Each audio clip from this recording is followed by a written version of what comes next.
Okay, so I'm just going to hit a few high points in terms of how, what educational approaches are best for kids who are gifted.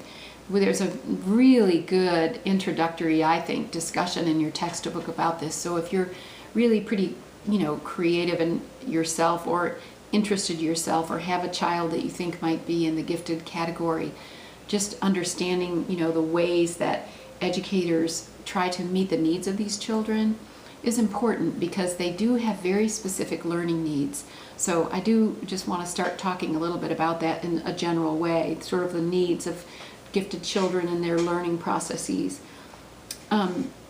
They need teaching approaches that nurture the depth and the breadth of curiosity that they have. And so as I've been lecturing to you about this, I've mentioned this idea of them having really deep, deep interest, and they get kind of down into the weeds of thoughts and in their learning, and they need teaching approaches that give them that chance to do, that encourage that push them to do that actually. So they need lessons and projects in a regular classroom that allow them to go deep and go wide in their self-stimulated learning, really. Teachers should be aware of these particular needs of gifted kids, and really someone who's teaching children who are gifted needs, they need some training in this. They need some understanding that, enriching a child's classroom environment doesn't mean just giving them more work because they can do work faster. It really is a different kind of providing of learning experiences for children. And so the National Association for Gifted Children does have a set of standards for these teachers, and that teachers should be exposed to these ideas. The learning environment has to be really academically rigorous for these kids. And wow, in the book, the author really makes some pretty strong statements about American classrooms being watered down and dumbed down. She even uses that phrase, which kind of shocks me actually. But she says, the typical American classroom these days is not a very rigorous environment for learning. It doesn't require excellence of most of the children in the classroom, and so it certainly doesn't meet the needs of kids who have, giftedness. The learning environment should include at least one foreign language.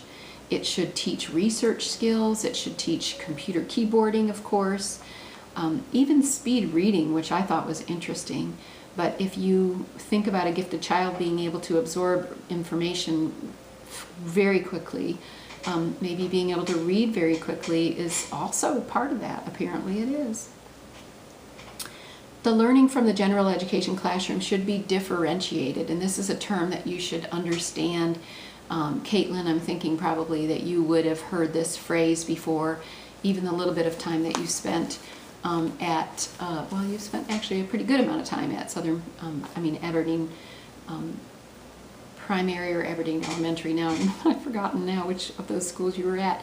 But this idea of differentiation is talked about a lot. And so what it kind of means is that the regular curriculum has specific requirements that children have to learn.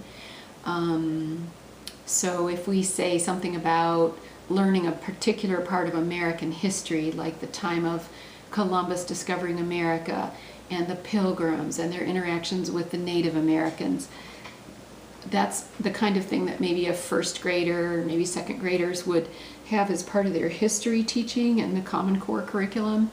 So in terms of differentiating that for a child who is gifted, this would mean adding on a couple of layers of difficulty of understanding that basic set of ideas that the rest of the kids are learning. So maybe a teacher would have a lesson on food science associated with the kinds of plants that were available at that time compared to the multitude of plants and vegetables and fruits that we have available to us at this time. Or they might do an extra lesson on food preservation. How was meat salted? How was food kept fresh so that they wouldn't starve in the middle of winter? And so that gives you an idea of differentiation. It's adding on this kind of deeper, broader, set of learning tasks so that that the tasks that the gifted children are asked to do are different from the typical classroom. They still have to learn what the typical classroom children are learning, but now they're getting some of the kind of meaty, broad, deep tasks that those kinds of kids like to do. Maybe they would even be asked to, solve some kind of a problem that has to do with trade, and the using of beads, glass beads. Maybe they would be asked to come up with an entirely new economic trade system. I mean, you can see how really big this could get and how stimulating for a little kid who's super bright would love that kind of classroom assignment and project. Let's see. Also, children need varied rates of instruction because they, in terms of differentiation, remember they learn so fast and they don't need repetition. And so once they've been given the basic information, they need immediately to be given other stuff to do that's more stimulating for them. So I can see how really a teacher in the general education classroom, having a couple of these students could really use some help. And now that we have the internet, oh my gosh, it would be so easy to look up special lesson plans and learning projects for children in specific curriculum areas so that a teacher could have a folder every week that includes projects and deep, broad learning for these students. So when I talk about them needing a varied rate of learning, this is what I mean. They don't need kind of the slow repetition, drill, memorization kind of learning that actually a child like I would have needed. I was not a gifted child, I'm just an average learner. And so I would have found what is required for a gifted child to be probably way too much for me. Effective teachers also differentiate by adjusting the pace of the presentation of material, also the depth. I've been talking about this the whole time I've done this lecture.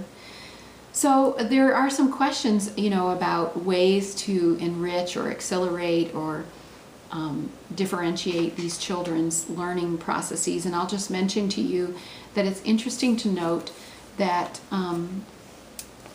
sometimes kids who are gifted and talented need learning that's accelerated. So if the whole class is spending, 6 class days on learning all about weather, the gifted and talented child might need to be given extra materials because they're going to get bored when they finish the first worksheet at 2 minutes in. They need additional material so that they're actually accelerating what they're going to be learning outside of the pace of the normal classroom population. So acceleration, it can also include things like skipping a grade. So acceleration is one of the ways that enrichment can be done. And then enrichment is another, they sound like they're the same thing, but they're not. So enrichment is another pathway to differentiating the curriculum for these children. And this would be, some of the stuff that I've talked to you about before. Maybe while they're doing the weather chapter or the weather set of learning skills in the core curriculum, these children might be given a task to create a whole new weather pattern and to design it, to draw it, to make a science project out of it. And so you can see how that's more enriching. It's very creative, it's very deep, it's broad, it's something that these kids can sink their teeth in. It has problem solving in it, and that would be an example of the difference between acceleration in learning and enrichment in learning. The book goes on to talk about some other things like curriculum compacting, and I would say to you, if you're interested in these things, that it's just a really nice description of how classroom teachers and special teachers are trying to make this learning environment for children differentiated enough so they really are learning. And this is a super great chapter, and I hope that you read it, and if you didn't, I hope that you hang on to this material, because you may end up being in a situation where you're helping parents who have children or a child who's gifted, and the parents are often really, really frustrated actually because, let's face it, it does require extra work on a regular classroom teacher's day to provide differentiation for gifted kids, and not all school districts do a great job of providing wonderful, enriching experiences for gifted kids. So the parents can get really frustrated on behalf of their child who's quite bright and who just wants to learn more. And, you know, as human services workers, I can see where this would be an important category of understanding. All right, I'll see you guys next time.